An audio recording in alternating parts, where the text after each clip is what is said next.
Entrez dans ses portes avec des actions de grâce, dans ses parvis avec des louanges, célébrez-les, bénissez son nom. Psaume chapitre 100, verset 4. Dans les psaumes, vous allez trouver beaucoup de louanges, beaucoup de chants de louanges qui ont été écrits par David ou par Asaph, ainsi que toute l'armée, toute l'équipe que David avait mis en place pour le culte.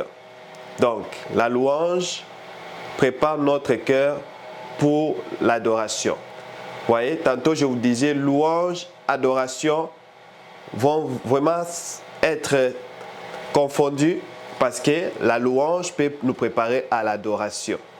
Vous voyez, si je regarde ce que Dieu a fait pour moi, ça me pousse à l'adorer. Alléluia. La louange prépare nos cœurs à rencontrer Dieu et à recevoir ses bénédictions. Quelqu'un qui loue Dieu, il permet à Dieu de se rapprocher de lui. Alléluia. Il se rapproche de lui. J'aime beaucoup ces passages de la Bible qui dit, lorsque vous élèverez le nom de Dieu, Jésus, vous verrez de quoi il est capable. C'est-à-dire quand j'élève Jésus, pour ce qu'il est et pour ce qu'il a fait, adoration, louange, il descend dans sa gloire, il se présente à moi, il se révèle à moi, il m'accorde ses bénédictions, sa faveur. 6. Réflexion de la vie éternelle.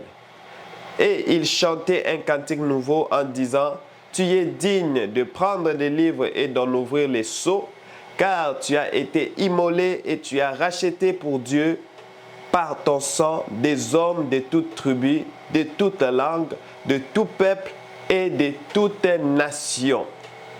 Alléluia, alléluia. Nous rendons gloire à Dieu pour ces passages d'Apocalypse qui nous mènent à une réflexion profonde de l'éternité. Alléluia. Qui nous fait réaliser, à travers la louange, nous contemplons l'œuvre de la croix de Jésus-Christ qui nous fait entrer dans l'éternité. Alléluia. La louange ici-bas est un avant-goût de la louange éternelle dans la présence de Dieu. Oh my God! Pendant que je parle de ça, ça me fait penser à l'histoire d'Étienne.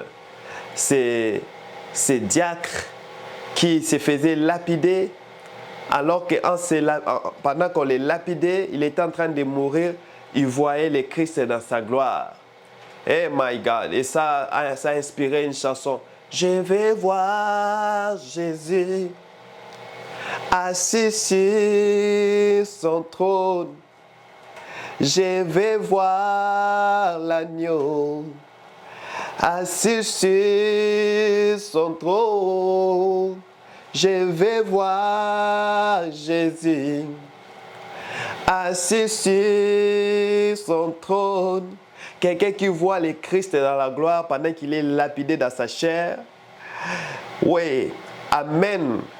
Plus tard, cet homme qui est lapidé, qu'on appelle Saul de Tarse, a dit, Christ est ma vie, la mort est un gain. Parce qu'il a vu les martyrs d'Étienne, ces derniers se faire lapider, mais rire de joie, glorifier le Seigneur parce qu'ils voyaient le Christ dans sa gloire. Se disait, je m'en vais maintenant pour louer, exécuter ces louanges pour lesquelles j'ai été entraîné sur la terre des hommes. Alléluia.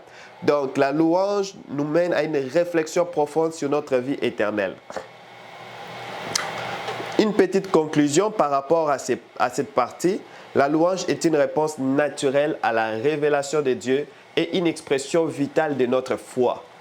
Elle reconnaît notre foi. Elle renforce, voilà. Elle reconnaît la grandeur de Dieu, exprime notre gratitude, libère une puissance spirituelle, renforce notre foi, prépare nos cœurs à l'adoration, reflète notre destinée éternelle. C'est un aspect indispensable de la vie chrétienne, nous conduisant à une communion plus profonde avec Dieu et avec les autres croyants. Donc, je ne peux pas dire que je suis croyant si je ne pratique pas la vie de la louange.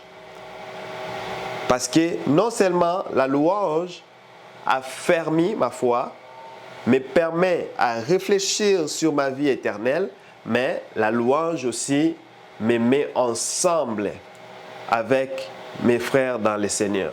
Raison pour laquelle nous devons, de la même manière il est écrit de prier sans cesse, nous devons aussi louer sans cesse.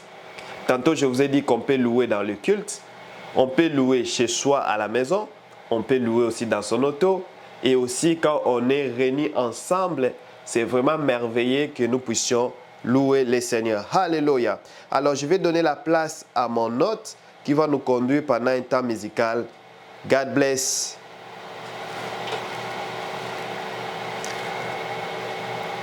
Jésus, nous te couronnons. Alléluia. Nous te proclamons roi. Shanda Karabasaka, présent au milieu de nous.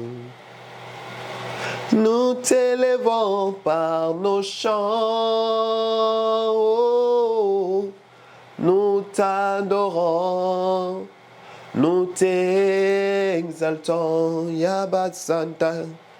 Viens établir ton trône éternel, Mandabashaka.